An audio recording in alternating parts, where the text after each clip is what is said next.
आपण सगळे जणांनी दिवाळी साजरी केली, आनंदाने साजरी केली। परंतु आमच्या या कृषीप्रधान देशामध्ये, कृषीप्रधान देशातला जो काही शेतकरी आहे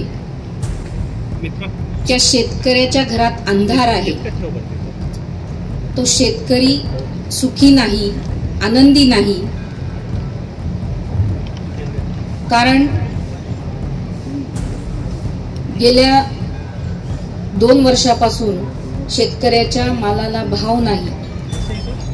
मागच्या 2 महिन्यापूर्वी सोयाबीन आयात केला, आता कापसाच्या 22 लाख गाठी आयात केल्या। अशा परिस्थितीमध्ये की आज दिवाळी येऊन ठेपलेली आहे, हंगाम आलेला आहे आणि या हंगामाच्या काळामध्ये कापसाची आयात करून मला असं वाटतं या सरकारने शेतकऱ्याच्या जखमेवर मीठ चोळण्याचं काम केलेलं आहे। असं निर्दयी सरकार हे शिंदे भाजप सरकार जे आहे, खरं तर या सरकारचा मी तीव्र शब्दात निषेध करते। आज आमचा शेतकरी हवालदिल झालेला आहे।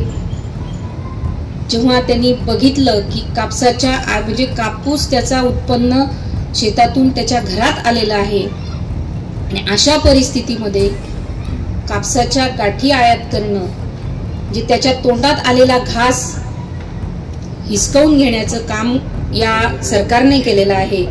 म्हणून खरं तर आपल्या पत्रकार बांधवांना फराळाचं निमित्त होतच, परंतु आज शेतकरी सन्मान दिवस आहे आणि या शेतकरी सन्मान दिवसाच्या दिवशी जो काही शेतकऱ्याच्या तोंडातला घास काढून घेण्यात आलेला आहे हा अतिशय शोकांतिका आहे आणि अतिशय वाईट दिवस या शेतकऱ्यावर या सरकारने आणलेले आहेत। हे या खरं पत्रकार परिषदेच्या माध्यमातून आपल्यापर्यंत पोहोचवायचं होतं आणि आपल्या माध्यमातून संबंध शेतकऱ्यांपर्यंत हे पोहोचवण्याचं एक निमित्त होतं। सोयाबीनला भाव मिळावा यासाठी आम्ही गेल्या 2-2.5 वर्षापासून अनेक आंदोलनं केलेत। आपण सगळेजण बघत आहात, आपण सगळेजण साक्षीदार आहात। धरणे आंदोलनं केले, रास्ता रोको केलं, सगळ्या गोष्टी करून बघितल्या, शेतकऱ्यांच्या सरकारचा निषेध केला, तरी सुद्धा शेतकऱ्याच्या मालाला भाव मिळाला नाही। शिवसेना उद्धव बाळासाहेब ठाकरे या पक्षाच्या व्यतिरिक्त तुम्ही या पाचोरा भडगाव मतदारसंघामध्ये कोणत्या नेत्याने, कोणत्या उमेदवाराने हे आंदोलन असे केले शेतकऱ्याच्या विरोधात हे आपण दाखवून द्या। 3000 कोटीचा विकास केल्याचा जो काही दंडोरा पिटवला, जर तुम्ही 3000 कोटीची कामं केलेली आहेत तरी सुद्धा तुम्हाला वैशाली सूर्यवंशी नावाचा उमेदवार शोधून आणून उभा करावा लागतो। ही किती भयानक प्रकार आहे याच्यातच तुम्हाला लक्षात आलंय की इथे आता माझी हार होणार आहे, म्हणून हा केविलवाणा प्रयत्न त्यांनी केलेला आहे। त्या दिवशी आपण सगळेजण होतात, उमेदवारी अर्ज भरण्याच्या दिवशी, शेवटच्या दिवशी किती भयानक प्रकार पाचोरा प्रांत कार्यालयात जो घडला, ही पाचोरा भडगावची संस्कृती नाही। 2 गटांमध्ये ज्या पद्धतीने मारामाऱ्या झाल्या, ज्या पद्धतीने गुंडगिरी झाली, ती गुंडगिरी या पाचोरा भडगाव मतदारसंघामधून संपवण्यासाठी सगळ्या चांगल्या लोकांना, चांगल्या विचाराच्या लोकांना एकत्र येणं गरजेचं आहे। ह्यांच्या पायाखालची वाळू घसरते आहे म्हणून हा प्रकार केलेला आहे। खरं तर केंद्र सरकारने आता 7521 रुपयाचा हमीभाव कापसाला दिलेला आहे आणि ऍक्च्युअल मध्ये फक्त 5.5 ते 6,000 रुपये भाव शेतकऱ्याला मिळतो आहे। म्हणजे जो हमी भाव ठरवलेला आहे तो हमी भाव सुद्धा पूर्ण देऊ शकत नाही असं हे सरकार आहे। हेच मागच्या वर्षी म्हणजे उद्धव साहेब जेव्हा मुख्यमंत्री होते त्यांनी 10,000 रुपये भाव आमच्या शेतकरी राजाला दिलेला होता।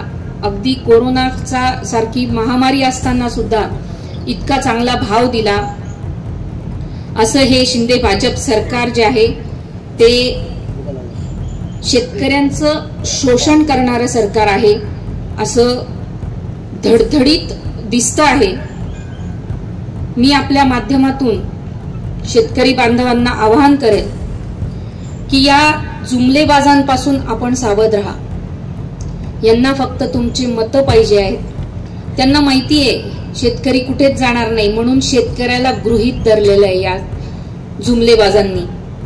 यांना मतदान करायचंच आहे असं गृहीत धरून टाकलंय शेतकऱ्याला. शेतकऱ्याला महत्व दिलं जात नाही, म्हणून आज शेतकऱ्याने अगदी जागी होणं गरजेचं आहे आणि या सरकारला तडीपार करण्याशिवाय पर्याय नाही. इथे जेवढेही उमेदवार आहे युतीमधले तेवढ्या सगळ्यांना तडीपार करण्याशिवाय पर्याय नाही, हे मी शेतकरी बांधवांना अगदी विश्वासाने सांगते की आपण जर का आता यांना निवडून दिलं तर आपल्याला पुढचे 5 वर्ष रडण्यासाठीच रडावंच लागेल.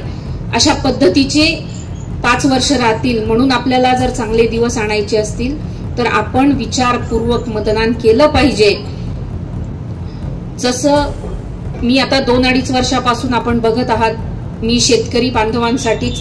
आज मी शेतकऱ्यांवर का बोलते, कारण की शेतकरी सन्मान दिवस आज आहे. मी गेल्या 2-2.5 वर्षापासून शेतकऱ्यांवरच काम करते आहे, तरुणांवर करते आहे, महिलांवर करते. माझे वडील तात्यासाहेब त्यांनी आयुष्यभर शेतकऱ्यांसाठी स्वतःला वाहून घेतलं. त्या पद्धतीने मी सुद्धा शेतकऱ्यांचे प्रश्न विधानसभेत पोहोचवण्यासाठी माझा 100% प्रयत्न असेल. कारण मी सुद्धा स्वतः कृषी पदवीधर आहे, म्हणून शेतकऱ्यांच्या समस्या, शेतकऱ्यांच्या भावना ह्या सगळ्या मी समजू शकते. त्यामुळे मी आपल्या माध्यमातून शेतकरी बांधवांना सांगेल की मतदान करताना आपल्या हिताचं जे असेल त्याच व्यक्तीला मतदान करा. आणि मतदान करताना आपण सगळ्यांनी शिवसेना उद्धव बाळासाहेब ठाकरे, शरदचंद्रजी पवार साहेब, सोनियाजी म्हणजेच महाविकास आघाडीच्या उमेदवारालाच आपण मतदान करावं आणि मतदान रूपी आशीर्वाद द्यावेत, हे मी आपल्या सगळ्यांच्या माध्यमातून विनंती करते. आमच्या चॅनलला लाईक करा, सबस्क्राईब करा, बेल आयकॉनवर क्लिक करा आणि हो शेअर करायला विसरू नका.